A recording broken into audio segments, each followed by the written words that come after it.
First question, go. You know what? Most fighters talk about it's just another fight for me. For you, it's just another title fight, which is a weird thing. You kind of make our jobs harder because we run out of things to ask you because all you do is fight for the title and all you do is win. You guys are just looking for drama. That's your problem. But I never look for drama. That's true. You know, at the end of the day, you know, it's another fight. It's another title fight for myself. One of my coaches told me a great quote. Forget his name, but he says, you know, don't celebrate when you're in the end zone unless you don't plan on being there again. You know, I plan on being in this position for a long time in my career. And yeah, that's how I answer that. You obviously had to get ready for him last summer for a stretch before you got hurt. What's different getting ready for him the second time around? I mean, you go back and look at both of the fights that he had in the meantime? You know, I mean, obviously you do, but at the same time, I went back and looked at myself, did a little bit different things in this training camp. You know, we realized that I am genetically gifted as great cardio, speed, and fast. So we took away from that. We took a little bit of, basically when I used to train for my fights, I'll push my heart rate to like 185 to 190 beats per minute during strength and conditioning. And now I was like, okay, we don't need to do that. You're always in great shape. Let's focus more of your cardio and fight-specific stuff. And we can do a little more heavy lift and all that stuff. So this time coming into the camp, you know, I was a little bit heavier, which Matt wanted me to be, just because I'm just a small guy at 125. What would tying Silva's record mean to you? Oh, it'd be awesome, man. You know, at the end of the day, you know, Matt said another great quote. It's, you know, everybody keeps saying, you know, it's Anderson Silva's record, but it's not about chasing him. It's just chasing number 10. You know what I mean? Obviously, number 11 is the ultimate goal. But yeah, it would be sweet if we, you know, succeeded. One of those defenses was against a Kansas City guy, Tim Elliott. He's also on the card. How did he push you? What do you think of him as a fighter? I think Tim Elliott, he's a very, very durable, gritty fighter, big for the weight class. I mean, he's tall. He's like, what, 5'9", 5'8", or something like that. But he's a great fighter. He's good, and he has a lot of heart. So will you celebrate with barbecue when you win? We'll see, man. We'll see. You know, I got to go out there and win first, and then as long as my tummy's good, then we'll go out and find the best barbecue out here. Demetrious, I know earlier this week you called 10 just a stepping stone. But it's gonna, if you do get there, you're gonna join Anderson, a guy who's considered the greatest of all time.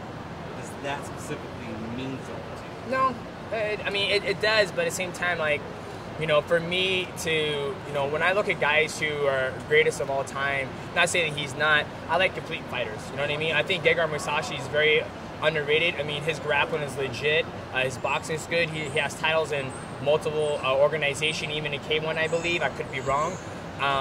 So it's hard for me to say. You know, I train with Matt Hume, one of the best in the world. I mean, he can do it all, wrestle, clinch. You know, I'm not one of those guys like, this is my jiu-jitsu coach. Boxing coach, hey, dietitian. He's just here for the ride. So for me, you know, I'm training with Matt Hume all the time, and Matt Hume can look at a fighter and be like, this guy has deficiencies, you know, so how could he be the best fighter in the world? So kind of went on a rant there, but That's yeah. all right. Have you thought, though, at all about legacy? Has that entered No, your mind yet? no. Not there yet. I'm 30 years old, and even when I'm about 38 years old, like, how's your legacy? I was like, I don't fucking know. I'm just ready to make sure keep the lights on when I retire. You get a new belt every time You know what? I'm getting pissed off about this. I saw Daniel Cormier have 3 damn belts. So Dana White, WME, IMG, whoever the owners, who writes the checks, give me 8 damn belts, please. And I'll make 9. And then if I win this one, I'll take this one home. So I'm gonna start, you know, collecting these belts. All these guys, you know, who else has them? Michael Bisping has 2 belts. And I'm just a nice guy. I'm just a company man. Like, I come here, I fight, and they take the belt away from me. I'm like, all right, peace. Call me when you want me to come fight again. And that's it. But now I'm seeing these guys with 3 belts. I'm like, you know, I only got 1 belt, and I got to share it with 2 of my kids. So when you win, do they put the belt around you, then they take it away? yes. Oh.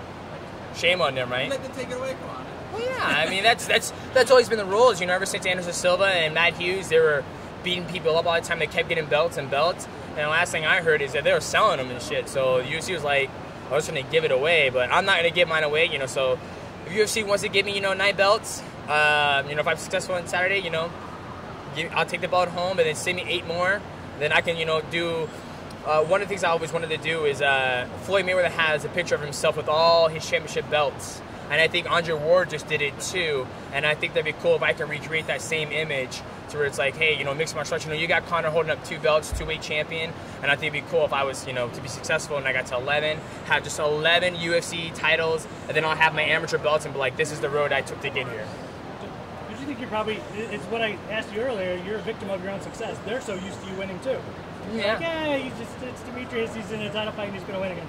Well, I mean, I guess I don't know when to answer that. I mean, I want you to talk about how good you think you are. Really. You know, I think I'm one of the best in the world. I mean, there's not another guy out there who can mix it up as good as I can.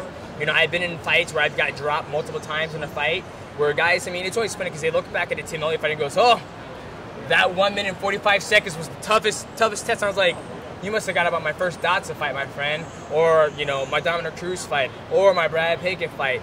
But, you know, I always remember the past and remember what I got to get here. And, you know, so, like, if I get dropped, I'll make adjustments. If the guy keeps taking me down, I'll make adjustments. So it's always about making adjustments, and I think there's not a lot of guys out there who can make those adjustments during the fight. So then is it important to you to be recognized as the best fighter pound for pound? That's up to people, you know? I can go out there and make a fucking porno, and they're like, this guy is legit. Pay-per-view numbers will be through the roof. I had the hottest woman up. Well, I have a wife on there, obviously. She's the hottest woman out there. On pay-per-view. How was that? Second hottest. Who's the first? Well, what is the first? Oh yeah, then I have second house, so I do a threesome. But you know, people's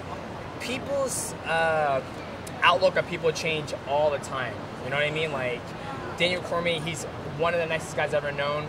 People boo him. Like if I asked him, I was like, hey, why do you guys boo Daniel Cormier? Do you guys boo him? No? You guys a fan? Okay, it's because Kansas City, you know, they like him. They know, they seen his, you know, all about that cake, all about that food. They saw the fried chicken, they reference whatever. But people, you know, it's almost like if somebody was going to boo them, I'm like, why are you booing him? Like, oh, because he's a dick. So why is he a dick? You know, I mean, he's married, he's got 2 kids, pays his bills, he's not breaking the law, he's not, you know, he's not doing anything else. But you got a guy who's like, oh man, you know, just pop marijuana, man. Everybody's like, fuck yeah, this guy's awesome. It just doesn't make sense. So if I strive my whole career to try to get acceptance from the crowd, to when I first jumped in this sport, it was about fighting and going out there and competing. And then, you know, there's not a lot of pressure trying to win people. It's like going to fucking high school and like, I want to be fucking prom king. So who do I have to sleep with in this company to get, you know, that vote on that ballot for prom king? That's how I look at it, man. So you get this win, Demetrious. Say you get another one. You set the record. Is it for you at some point to set a record that you don't think could ever be beat? Oh yeah, absolutely. It's like, yeah, that's like Usain Bolt. You know, I don't think anybody ever is going to beat that record. But you know, 20 years, 30 years from now, there might be another fast guy coming out of Africa and just smoke that record. So for me, if I can set it as high as I can, why not? I mean, what is that number for you? It could be 15, be 16. I don't know. I mean, however long my body holds up. Or until I get tired of it, and I was like, you know what? They got enough money in the bank, Matt. Why don't we just hang out and just chill and do other stuff? And once you get to that point, is it at that point you start, you know, maybe looking at some of these other options, going to other weight classes, then maybe kind of playing around and having a little more fun? Yeah, I always use that analogy. You know, a guy who works at an aquarium and he's cleaning out the goldfish tank, and his salary is like $200,000. He goes, hey, we need you to go clean up the 2 new great whites we just got in this aquarium. Sweet, you know, I'm going to get hazardous pay, my insurance is going to be double, and I'm going to get, you know, an extra $200,000, you know, raise. No, my friend, no insurance claim, you're actually going to make the same. The person's not going to feel too good about cleaning that damn Shark Tank now, easy. So, for me, it's all about negotiating, and, you know, obviously when the time comes, if I get to that point in my career, then we'll enter into those negotiations. Anybody else? Thanks. All right, thank you.